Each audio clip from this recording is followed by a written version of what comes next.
미국 정착의 지름길입니다. 임상우 변호사님과 함께 이민 비자에 대해서 여러 가지 알아보고 있는 시간인데요. 네, 그렇죠. 근데 취업 비자요, 취업 이민. 네. 이게 또 다른 내용인가요? 틀리다고 보시면 그래요? 맞죠. 네네. 네, 취업 비자는 H1B를 주로 말하는 거예요. H1B는 비이민 비자. 예. 학생 비자처럼 네. 학생 비자는 공부를 하잖아요. 네네. 취업 비자는 일을 할 수 있는 것뿐인데 네네. 일 마치면 이제 돌아가는 거. 영주권하고 그런 상관이 없는 거죠. 거였어요. 예. 그리고 네네. 취업 이민은 네. 이제 영주권을 받는 걸 말하는 거죠. 취업을 통한 영주권 받는 걸 취업 이민이라고 하는 거죠. 네네네. 네, 그렇게 보시면 될 것 같아요. 그럼 오늘은 취업 이민에 대해서 네, 보다 네. 자세히 알아보는 시간이 될 수 있을 것 같은데요. 취업 이민이라는 게 어떤 종류가 있는지 네, 네. 이런 것부터 한번 알고 싶습니다. 네. 취업 이민은 네. employment based라고 그래서 EB 이렇게 시작을 해요. 네. EB 그래서 EB1부터 EB5까지 있어요. 종류가요? 예, 종류가. 네. 네, 근데 이제 EB1은 네. 굉장히 이제 특출난 이런 특기자들을 말을 하는 거예요. 특기자들을 네. 말을 하는 거고 또는 다국적 기업 그 간부급 네. 그렇게 나눠져요. 그러니까 네. 한국에서 현대에서 뭐 부장급으로 일하다 여기 미국 지사로 부장급으로 왔다. 그런 사람이 해당을 하는 거겠죠. 네. 삼성이건 뭐 네, 이렇게. 네, 네, 네. 예. 그리고 EB2는 네. 석사학위나 네. 석사학위가 있거나 아니면 4년제 학사학위가 있고 플러스 5년 경력이 있는 조건으로 진행을 하는 직종일 경우에 관련 분야에서의 5년 이상의 경력. 그렇죠. 네. 예, 그게 2순위고요. 네. 3순위는 둘로 나눠져요. 하나는 이제 숙련직, 뭐 숙련공 이렇게 많이 하고 네. 또 하나는 비숙련직 이렇게 네. 비숙련공 말을 해요. 네. 숙련직이란 건 뭐냐면은 네. 그러니까 학사학위가 있는 조건으로 한다거나 네. 프로페셔널이라고 하기도 해요. 그거는 예. 학사학위를 있는 걸로 하거나 네. 아니면 2년 이상의 일한 경력이 있는 직종으로 하는 걸 말을 해요. 네. 비숙련직은 예. 뭐 아무 조건을 안 넣기도 해요. 네. 하이스쿨 디플로마만 있어도 되는 직종이 있고 네네. 어떤 직종 6개월 일한 거예요. 그러니까 1년 반 일한 걸 직종을 넣으면은 네네. 넣거나 또는 리퀘어먼트는 아무것도 없어요. 학력, 경력 아무것도 안 넣거나 네. 어차피 비숙련직이에요. 네, 그렇게 보시면 돼요. 숙련직과 비숙련직. 네. 그 다음에 EB4, 네. 4순위는 뭐냐면 종교 이민이 있어요. 종교 이민. EB4가 네, 종교 이민. 이민이군요. 네, 그리고 스페셜 이민이라는 게 있어요. 네. 그거는 예를 들자면 뭐 이제 그 시민권자 배우자한테 폭행을 당했다거나 네. 뭐 이런 경우에 배우자의 도움이 없이 이제 영주권 신청할 수 있는 그런 특별한 그런 영주권 신청하는 게 있고요. 네. EB5는 네네. 여지껏 제가 말했던 네네. 투자 이민, 투자를 함으로써 네네. 영주권을 받는 걸 말을 하는 거죠. 네네. 네, 그렇게 나눠진다고 생각하시면 돼요. 네. 네. 오늘 이렇게 그 종류에 대해서도 굉장히 세세하게 알아보는 시간이 된 것 같은데요. 최근 들어서 이 취업 이민 진행하시는 분들이 뭐 문호 네, 내지는 영주권 사전 접수 날짜 네, 뭐 네. 이런 이야기들을 좀 접할 수가 있는 네, 것 같거든요. 네, 여기에 네. 대해서도 좀 설명 부탁드릴게요. 예.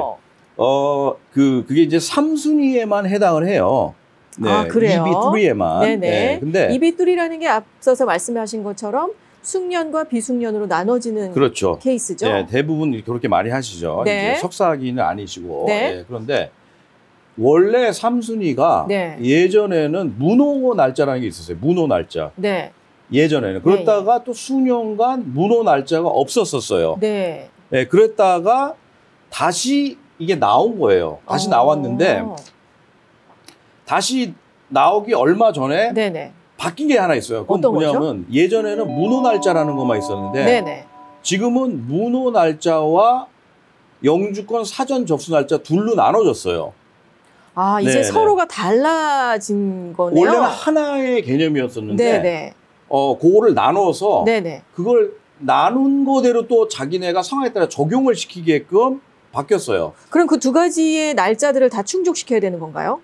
그거가 참 이해하기 힘드실 거예요. 예를 네. 들자면 예. 수년간 없다가 네. 몇 달 전에 갑자기 문호 날짜만 나왔어요. 네. 원래 문호 날짜라는 건 뭐냐면은 문호가 풀리기 전에는 영주권 신청도 할 수가 없고 네. 예, 영주권 승인도 받을 수가 없다라는 거예요. 그런 거예요. 그런데 네. 지금 영주권 사전 접수 날짜는 영주권은 신청을 할 수가 있는데 그 날짜가 풀리면 예. 영주권 받는 거, 승인 받는 거는 문호 날짜가 풀려야 된다는 거예요. 원래는.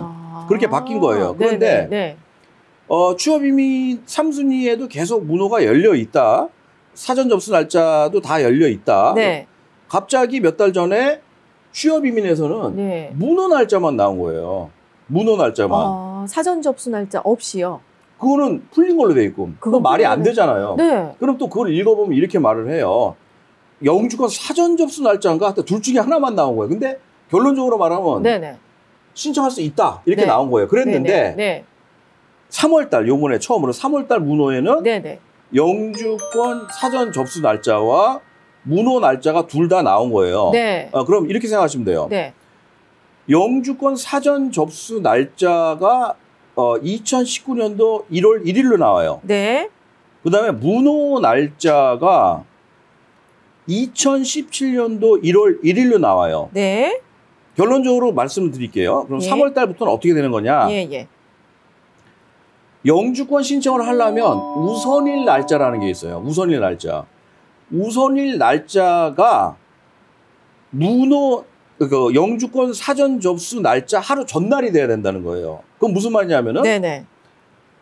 우선일 날짜라는 건 뭐냐면은 취업 이민을 진행하시는 분은 네네. 일단 연방 노동청에서 레이블 서티피케이션 걸 승인을 받는 걸 절차를 받고 네. 그 다음에 이민국 단계 되는데 네네. 레이블 서티피케이션 단계에서 그 애플리케이션 신청한 날짜를 우선일 날짜라 그래요. 영어로는 priority date라 그래요. 네네네. 또는 date of acceptance for processing 이렇게 말을 하기도 해요. 다 같은 날짜예요. 네. 그러니까 노동청 레이블 서티피케이션 애플리케이션 신청한 날짜예요. 네네. 근데 그거를 신청을 하려면 뭐 광고도 내야 되고 임금 책정도 받아 이런 절차를 다 밟고 나서 신청을 하는 거예요. 네. 그러면은 예를 들자면 그걸 신청한 날짜가 쉽게 생각하시자고요. 죄송한데 2월 15일 날 신청했다라고 생각해 보세요. 2020년도잖아요. 그런데 노동청 단계가 승인돼서 영주권을 신청하려는 거예요. 영주권을 이민국에다 신청을 하려고 그랬는데 문호 날짜가 지금 2019년도 1월 1일이잖아요. 그러면은 지금 이 우선일 날짜가 영주권 사전 접수 날짜 한참 이후잖아요. 그럼 못 하는 거죠. 그럼 기다려야 되죠. 언제까지 기다려야 되느냐? 매달 그 날짜가 뜬단 말이에요. 그럼 2019년도 1월 1일이 다음 달에 보니까 뭐 3월 1일이 될 수도 있고 또 그 다다음 달에 보니까 5월 1일이 될 수 이렇게 계속 바뀐 거예요. 그러다 어느 날 보니까 2월 15일 이후 즉 2020년도 3월 1일로 떴어요. 그러면은 보름 전이잖아요. 그 영주권 사전 접수 날짜 보름 전이잖아요. 그렇죠. 그럼 내 차례가 된 거예요. 그 신청을 그럼 그때까지 했어요. 기다리는 시간까지의 체류 신분은 어떻게 되는 건가요? 비임의심을 유지를 하시는 거죠. 유지를 하고 있는 거예요. 근데 이제 이민 청원서는 신청을 할 수가 있어요. 그거 신청해 놓고 또 기다리는 걸로 또 쓸 수가 있어요. 그러니까 그래요. 지금 제가 말씀드린 건 익스트림한 걸 말하는 거고 현재 진행하는 속도로 보면 대부분 몇 개월 정도 있으면 들어가요. 그 사이에는 이민 청원서만 신청을 하면 돼요. 그런데 신청을 했다 그러더라도 영주권이 나오려면은 문호가 풀려야 되잖아요, 또. 그렇죠. 그럼 또 그걸 기다려야 되는 거예요. 문호 날짜가 계속 전진을 해서 2017년도 1월 1일부터 계속 매달 전진을 해서 어느 날 그 2월 15일 이후로 된 거예요. 2020년도. 그럼 취업 이민 취업 이민 영주권을 신청하시는 분들의 경우는 문호 날짜도 그렇고 사전 접수 날짜도 그렇고 계속해서 업데이트되는 소식에 대해서 귀담아 들을 필요가 있겠네요. 3순위는 그렇죠. 지금 2순위는 경우. 역사적으로 항상 열려 있었어요. 잠시 그래요. 어쩌다 뭐 2달씩 닫히는 경우가 있어요. 그거는 이제 회계년도 시작할 때 이민국 회계년도 10월 1일 날 시작을 하는데 한 2달 정도 임시로 잠깐 맡기는 경우가 가끔 몇 년에 한 번 있어요. 2순위는. 하지만 항상 풀려요. 그리고 3순위 같은 경우도 지금 저희가 좀 더 지켜봐야 되는 게 이제 회계년도 시작할 때 되면 또 새로 쿼터를 매년 받거든요. 그걸 받으면 그게 배당받으면 또 확 풀릴 수도 있어요. 그러니까 지금 굉장히 나쁜 게 아니에요. 예전에 문호 날짜 있고 그랬을 때 진짜 몇 년을 기다렸어야 돼요. 근데 지금 같은 경우는 정상적으로 진행하면서 이 상태의 문호 날짜와 영주권 사전 접수 날짜를 봐도 이 상태에서 영주권이 몇 개월 만에 노동청 승인되고 들어갈 수가 있고요. 첫 번째로. 그 사이에는 이민 청원서 이민국에 신청해서 그것도 어차피 승인을 받아야 되거든요. 그걸 해놓으면 되는 거기 때문에 별 문제는 없어요. 그리고 네네. 일단 영주권 신청이 들어가면 영주권 신청이 들어갈 때 월퍼밋 여행 와서 둘 다 동시에 신청을 해요. 네. 그러면 신분이 있어요. 영주권 신청 자격 신분이 있기 때문에 네네. 그 자체가 또 합법적인 신분이에요. 그렇군요. 그래서 영주권 나올 때까지 기다리는 시간이 있다 그러더라도 그게 합법적인 신분이에요.